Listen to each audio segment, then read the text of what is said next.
రైతన్నలారా, ఇక current connection కోసం లక్షలు కట్టాల్సిన అవసరం లేదు. 1 కిలోవాటుకు 1000 రూపాయలు చాలు.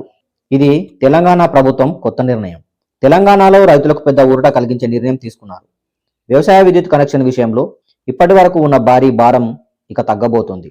ఇకపై రైతులు ఎన్ని కిలోవాట్ల కనెక్షన్ కావాలన్నా 1 కిలోవాటుకు 1000 రూపాయలు చెల్లిస్తే చాలు, సులభంగా కరెంటు కనెక్షన్ వస్తుంది. ఈ మేరకు తెలంగాణ విద్యుత్ నియంత్రణ మండలి అధికారిక ఉత్తర్వులు జారీ చేసింది. పాత విధానంలో పొలం మోటార్ నుంచి 3 విద్యుత్ స్తంభాలు దాటితే రైతు 45,000కు పైగా ఓఆర్సీ ఛార్జీలు కట్టాల్సి వచ్చేది. ఇప్పుడు కొత్త విధానంలో అదనపు ఛార్జీలు లేవు. ఈ కొత్త నిర్ణయం రైతులతో పాటు apartments, commercial complex, multi stores buildings కూడా వర్తిస్తుంది. ఉదాహరణకి ఒక అపార్ట్మెంట్కి 25 కిలోవాట్స్ అవసరం ఉంటే 25 × 10,000 చొప్పున 2.5 లక్షలు చెల్లిస్తే చాలు. లైన్లు వేయడం, ట్రాన్స్ఫార్మర్లు పెట్టడం అన్ని డిస్కం బాధ్యతే. దీనితో రైతులకు భారీ ఊరట, ఎస్టిమేషన్ దందాలకు break, speedy electrician connections, transparency పెరుగుతుంది. ఈ నిర్ణయంపై మీ అభిప్రాయం ఏమిటి?